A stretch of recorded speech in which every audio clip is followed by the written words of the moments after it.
কুকুরকে পানি খাওয়াইছে আল্লাহ তারা জান্নাত দিয়েছেন। আমরা এটা জানি, কুকুরের অধিকার জানি, আমরা মায়ের অধিকার জানি। এই জন্য মায়ের পায়ে পাশে দাঁড়িয়ে যে ব্যক্তি রাস্তা পেয়ে দেয় তারা আল্লাহ দুনিয়ার বিপদ থেকে উদ্ধার করে দেয়, তার জীবন সুন্দর করে দেয়। এটা আমরা জানি। এই জন্য কোরআন মানবার জন্য জীবন দিয়ে দেয়, আবার পশুর হক আদায় করে।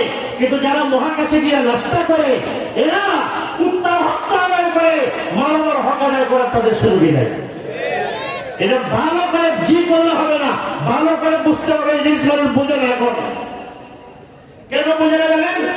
মনে করো মডার্ন যুগ, এখন বিজ্ঞান শিখা লাগলে, আধুনিক হওয়া লাগলে পৃথিবীর বিভিন্ন দেশ কত আগে গেছে, তাদের সাথে আগাইতে হবে। আমরা বলি আগাইতে তো বাধা নাই, উন্নয়নে তো বাধা নাই, বিজ্ঞান বিকাশে তো বাধা নাই। বিজ্ঞানের সাথে হাফ প্যান্টের সম্পর্ক কি বলেন তো? বলেন না। হাফ প্যান্ট পরে যে ছেলে পেলেরা ঘুরে, হাফ প্যান্ট পরে যে মেয়েরা ঘুরে, গেঞ্জি পরে শর্ট কাপড় পরে মেয়েরা ঘুরে, এদের বিজ্ঞানের সাথে কি সম্পর্ক বলেন না? কোন সম্পর্ক আছে? আছে নাকি? বিজ্ঞান আবিষ্কার করেন সব ভালো। আল্লাহ নবী বিদেশি অস্ত্র ব্যবহার করেছেন, বিদেশি ব্যবহার করেছেন, উৎসাহ দিয়েছেন। আমরা এটা বিরোধিতা করি না, এটাকে আমরা ওয়েলকাম জানাই। কিন্তু বিজ্ঞানের সাথে অপসংস্কৃতির কি সম্পর্ক? বিজ্ঞানের সাথে মদের কি সম্পর্ক বলেন? আরে বলেন না কেন? বিজ্ঞানের সাথে ট্রান্সজেন্ডারের কি সম্পর্ক বলেন? আরে ছেলে ছেলে বিয়ে, মেয়ে মেয়ে বিয়ে, এর সাথে বিজ্ঞানের কি সম্পর্ক বলেন? আমি আপনাদেরকে দুইটা তথ্য দেব, আমার পকেটে আছে, আমি নিয়ে আসছি সাথে করে, পাই কিনা দেখি। এই যে আমার পকেটে আছে, আমার নিজের হাতে রাখা কালের কণ্ঠ 9/9/2010 পত্রিকার নাম কালের কণ্ঠ 9/9/2010। কত বছর আগে? 14 বছর আগে। আমি তখন পেপার বা দরকারি জিনিসগুলো কেটে কেটে রাখতাম, অনেক জমা আছে আলহামদুলিল্লাহ। এখানে আছে ভ্যাটিকান। ভ্যাটিকান মানে খ্রিস্টানদের তাদের ধর্মীয় রাজধানী। ভ্যাটিকান পোপের কথা, খ্রিস্টানদের সারা দুনিয়ার ধর্মযাজক যিনি সবার হেড থাকে, পোপ, ইতালি। ওনার নাম ওই সময়, তার নাম ছিল ইতালির ফাদার পিয়েরো ভেদো। তার শিরোনাম বলো, দেখেন, ইউরোপে একদিন মুসলমান প্রাধান্য পাবে। উনি এই 14 বছর আগে ইউরোপে ভাষণে বলেছিলেন যে ইউরোপ কোন দেশের নাম বলেন না? বরিশাল, হ্যাঁ, উত্তরবঙ্গ, নভেম্বর দেশ, হ্যাঁ। ইউরোপে যাওয়ার কথা শুনলে ঘুম থাকে চোখে, থাকে নাকি? উন্নত দেশ, উন্নয়নকে আমরা খারাপ করি না, কিন্তু এরা একদিকে তো আকাশচুম্বী উন্নয়ন করেছে, আর একদিকে কোথায় গেছে এটা দেখার জন্য। উনি বলছে যেভাবে ইউরোপের মানুষরা সন্তান গ্রহণ করা বাদ দিছে, বিয়া বাদ দিছে, বিয়ে নাই, সন্তানও নাই, খালি বুড়াবুড়ি হয়, সংখ্যা বাড়ছে। আর 20-30 বছর পরে, 50 সালের পরে তো দেখা যাবে ইউরোপে খালি মুসলমান আর মুসলমান। এটা আফসোস করতেছে। কি করতেছে? আফসোস করতেছে। আমি আজকেও পড়েছি 2022 সালের কথা। আমরা যখন ছোট, সেই 90, 95, 92, 93, 94, 95 সময়গুলোতে আমাদের দেশ সহ সারা দুনিয়ায় জন্ম নিয়ন্ত্রণ, পৃথিবীর মানুষ বাইরে গেছে, কেমনে কমানো যাবে, এই শিক্ষা সারা দুনিয়ায় ছিল কিনা? কয় বছর গেছে? 30 বছর এখনো যায় নাই। 30 বছর আগে এরা থুক্কু দিয়ে দিছে, থুক্কু দিয়ে এখন পায় আমাদের দেশগুলোর জনসংখ্যার হার যেভাবে কমতেছে, পৃথিবীর সামনে ঝুঁকির মধ্যে আছে। কথা বুঝেন নাই? থুক্কু এত তাড়াতাড়ি কেন? 30 বছর আগে তোমরা লাফাইছ যে পৃথিবীর মানুষের ভারে ভাঙ্গে পড়ে দেব, তাড়াতাড়ি মানুষ কমাও। 30 বছর পরে এখন তোমরা পুরস্কার নিয়ে ঘোরো, এই একটা মানুষ বাড়াই, একটা সন্তান, মানে বিয়েতে লাগবে না, একটা সন্তান দিলে তোর নামে পুরস্কার আছে। থুক্কু দিতে অতটা মানুষ শরম পায় না। একটা কথা কয়ে কয়েকদিন পরে ফুটফুটিতে শরম পায় না? যে তোমরা তো শরমও করে না ফুটফুটিতে। কেন করে না? তোমরা জাগতিক দুনিয়ায় উন্নতি করেছো ঠিক, কিন্তু এই মানুষ যিনি সৃষ্টি করেছেন, এই দুনিয়া যিনি সৃষ্টি করেছেন, মহান রব্বুল আলামিন, তিনি মানুষ সৃষ্টি করার আগে মানুষের রিজিকের পরিকল্পনা তো আগেই করে রাখছেন। রাখছেন না? কম রাখছেন না বেশি রাখছেন না পরিমিত রাখছেন?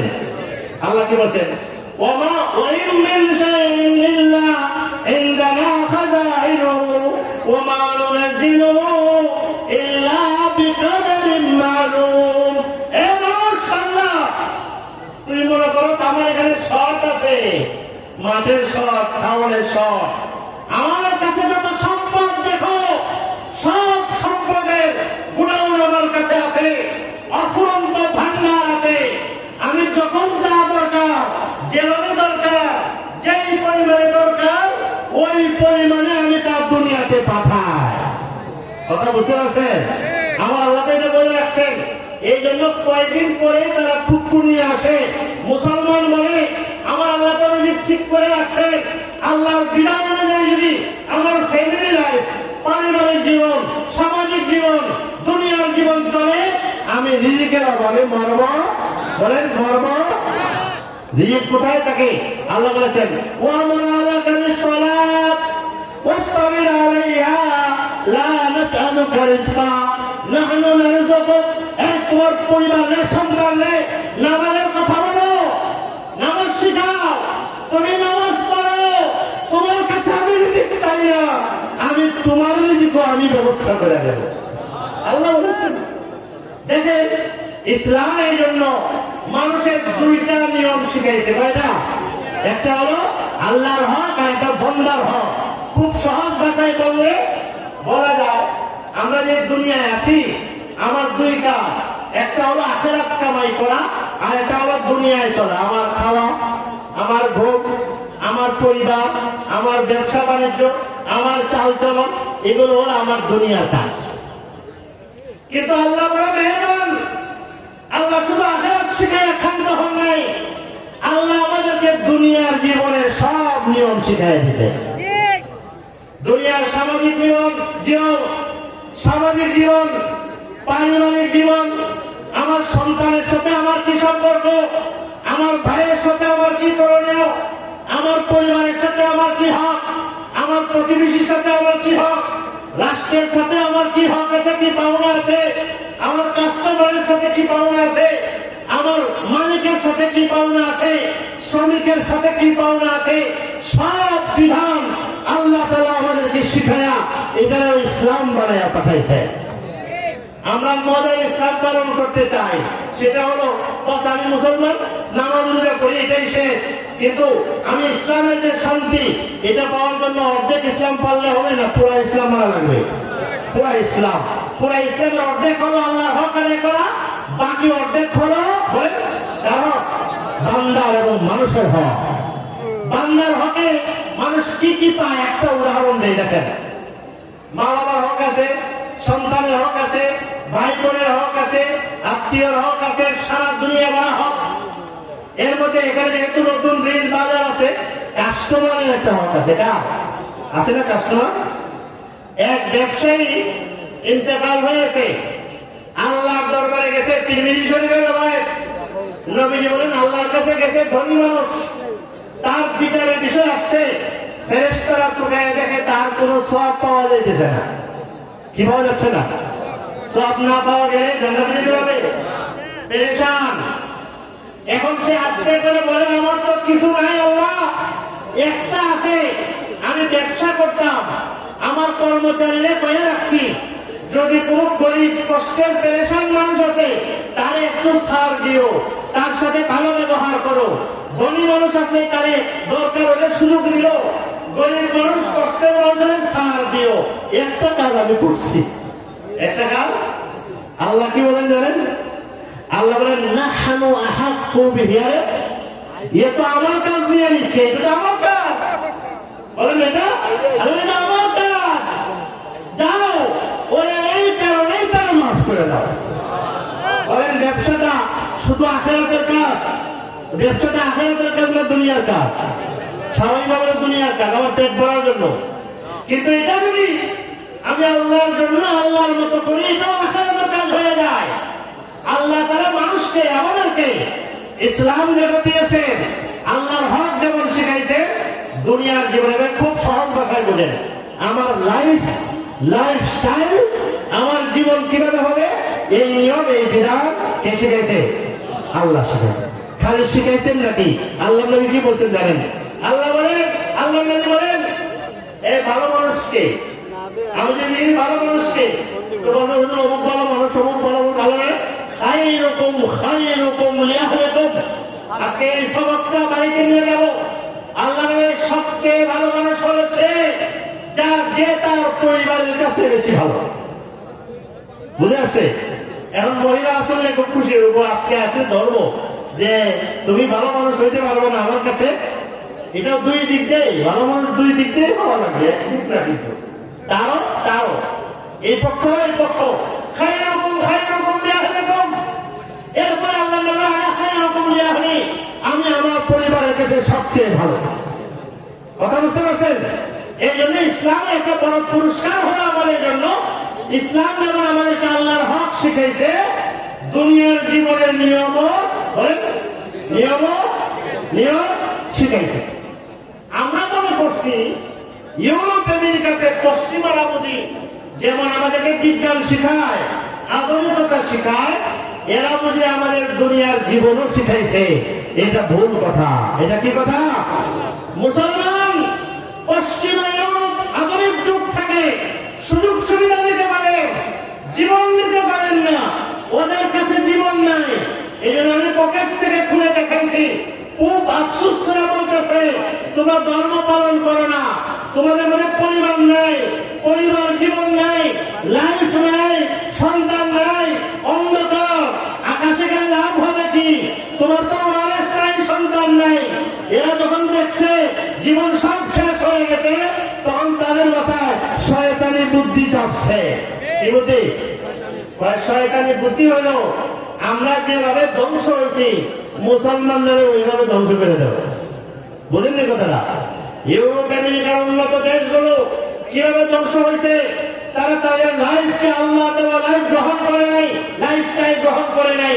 তারা নিজের মন গড়া লাইফস্টাইল গ্রহণ করেছে, যে কারণে ওখানে মা বাবার কোনো অধিকার নাই, সন্তানের অধিকার নেই। 18 বছর হলে পরে সন্তানের উপরে মা বাবার কিছুই থাকে না। আমাদের ইসলাম শিখেছে যে আয়াত পড়েছে এখানে আছে, কিসের 18 বছর? 98 বছর বয়স হলেও তোমার মা বাবা প্রথম দিন তোমার উপরে যেমন হক ছিল, 98 বছরে ওই রকম হক থাকে। কথা বুঝছেন?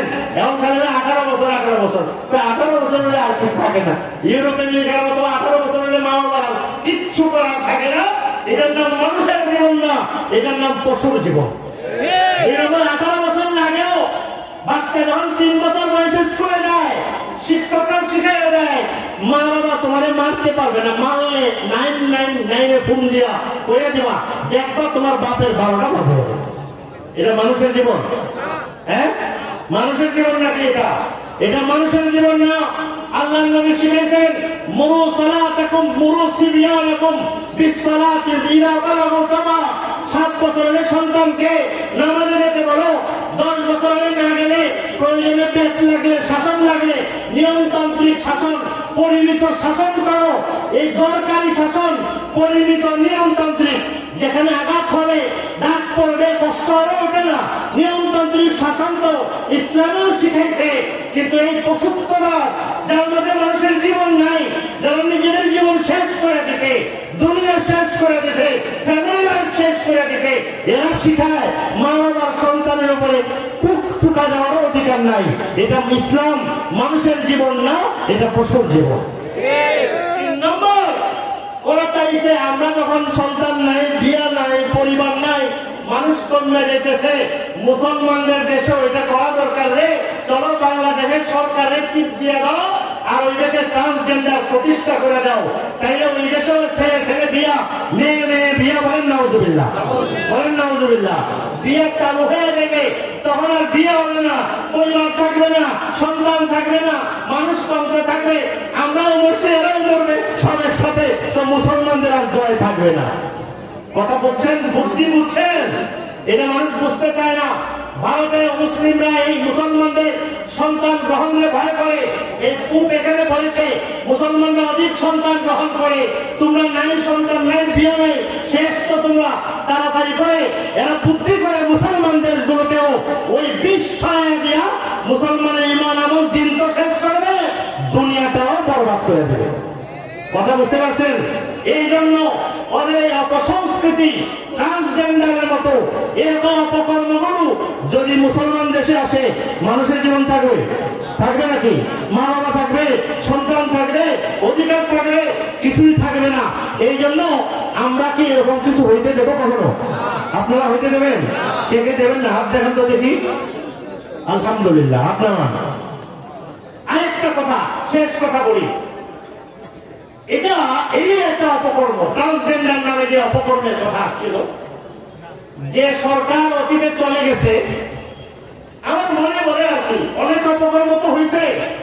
এর মধ্যে যখন এই অপকর্মটা স্কুল, কলেজ, ইউনিভার্সিটি শিক্ষার মাধ্যমে ছড়াইয়া দেওয়া শুরু করছে, আল্লাহ ওই সময় ধাক্কাটা দিচ্ছে।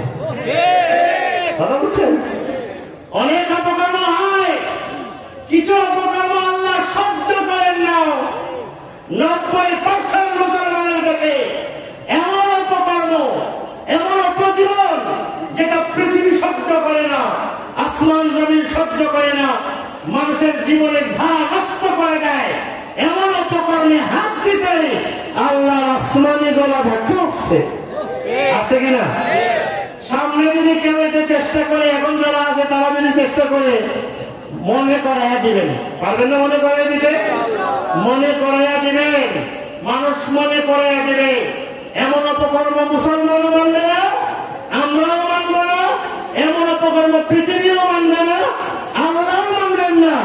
ঘাড় ধাক্কা যে আল্লাহ আগে দিছে, এই আল্লাহ এখনো, কালকেও, আগামীকালও, সবসময়। এই জন্য এই কথাটা মনে রাখবেন যে কোরআন আল্লাহ তাআলা শিখাইছেন মানুষের হক ও অধিকারের কথা। ওই আল্লাহ আমাদের এই মানুষের অধিকার শিখায়া আমাদেরকে একটা পারিবারিক জীবন, সামাজিক জীবন, দুনিয়ার একটা জীবন সুন্দর উপহার দিতেন।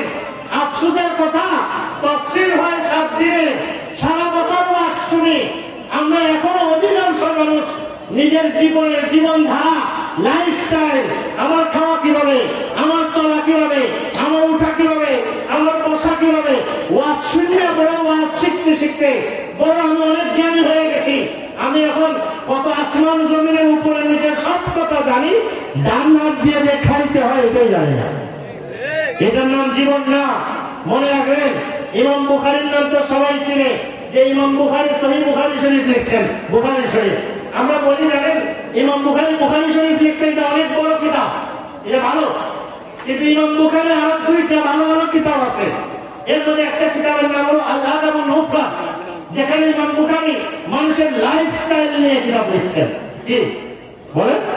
আমার জীবন, আমার খাওয়া, আমার ওঠা, আমার বসা, আমার আচরণ, আমার বৈবাহিক জীবন, আমার ভবিষ্যৎ ব্যবসায়িক জীবন, আমার চালচলন, আমার জিন্দগি কিভাবে চলবে। নামাজ তো সুন্নাত তরিকায় শিখছি, ঘরে চলা সুন্নাত তরিকায় শিখে নেই।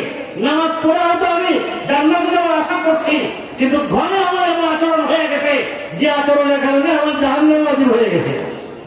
আছে না? নবী কারীম সাল্লাল্লাহু আলাইহি ওয়াসাল্লাম রাহিম আনফো, রাহিম আনফো, রাহিম আনফো, তার নাক ধুলি দূষিত হোক। অন্য হাদিসে বলেছেন লানত তার উপরে, জিবরিলের লানত, নবীর লানত, যে তার পুরা মানবকে ভয় পেয়েছে কিন্তু পুরা মানবের খেদমত করে জান্নাতে যেতে পারে নাই, তার উপরে আল্লাহর লানত, নবীর লানত, ফেরেশতারও লানত। কথা বুঝেন নাই? এটা শিখা লাগবে না। এটা জীবন না, এটা জীবন, এটা জীবন উপভোগ। এই জন্য এটা যদি আমি খবরদার না হই, আমার আল্লাহর হক যেমন আমার জীবন, এবাদত যেমন আমার জীবন, আমার ঘরে আমার উঠা চলা পড়া, জীবনের প্রত্যেকটা কাজ আমার জীবন। এই কাজে চলার একটা নিয়ম আছে, ছোট্ট এক হাদিস শুনে আমার কথা শেষ করছি। আয়াতের আসলে পুরো অংশ অন্য সময় আলোচনা হয়, এই জন্য ভূমিকামূলক কথাগুলো আমি শেষ একটা কথা বলে শেষ করছি। নবী কারীম সাল্লাল্লাহু আলাইহি ওয়াসাল্লাম একটা এলেম শিখাইছে সবাইকে। আমরা বলি এটাকে বলি তাওয়াক্কুফের এলেম। তাওয়াক্কুফের মানে আরো সহজে বলি সচেতনতার এলেম। মানে ধরেন হুজুর আমি তো কিছু জানি না, আমি কেমনে চলবো? আল্লাহ নবী বলেছেন আল হালালু বাইয়িন ওয়াল হারাম